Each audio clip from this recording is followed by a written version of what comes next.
Danielle Salzman, Awards Focus. It's so nice to meet you today. How are you doing? Very well. Great. Robert, you're one of the Star Trek veterans on the series after having been a part of Voyager and Prodigy. How did you react when you learned you'd be coming back for another series, and this time in live action? I was obviously shocked. I thought it was another animated series when I got the call from the wrong agent, my voiceover agent, and they turned out to be wrong. It was not another animated series. It was live action. I was baffled. My agent made a call and they said, yes, we want to talk to him about reprising his role. I asked all of the questions. You know, holograms don't age, but unfortunately humans do. And they addressed all of my questions and gave me a great character arc for the first season and how the Doctor what would be ground that I'd never, broken before in this character later in the first season. So it all sounded very exciting, and I still love acting. So it was fun. The tough part is fitting in the uniform. That's all.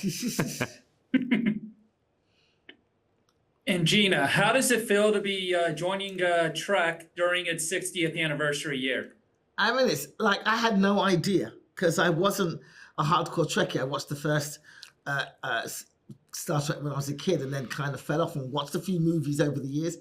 And even when I auditioned for it the first time, I didn't even know it was Star Trek because they took out all the references to Star Trek. So finding out that I'm going to be joining this massive universe was super exciting. And even more so for my younger brother, who's an absolute nutter of a Trekkie. So he gave me the entire history of Jem'Hadar and Klingon.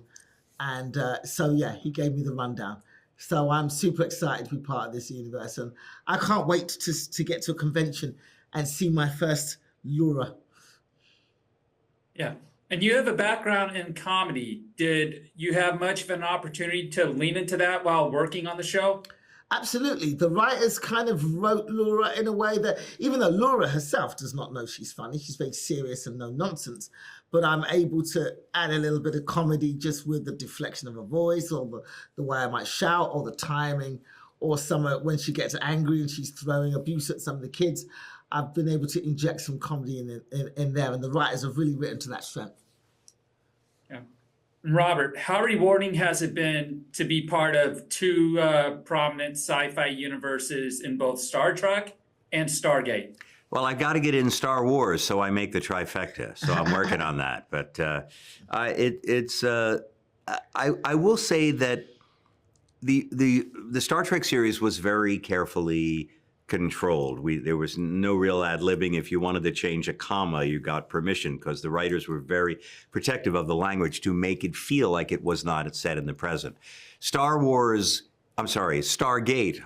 I'm wishful thinking. Stargate was a secret science fiction element, but set in the present. So the language was looser. So in that sense, the seasons I spent on Stargate prepared me more for Starfleet Academy because it is no longer written in the Star Trek future speak. It is now in present day language. That's a choice that they made for the newer Star Trek versions.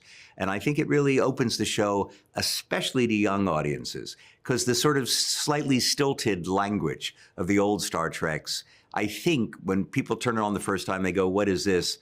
I either am drawn in by it or I'm put off by the fact that they don't talk like I talk when I'm with my friends or coworkers. So I think that it was a smart move in the new show, but I do think that working on Stargate prepared me for the more vernacular speech that we have in Starfleet Academy.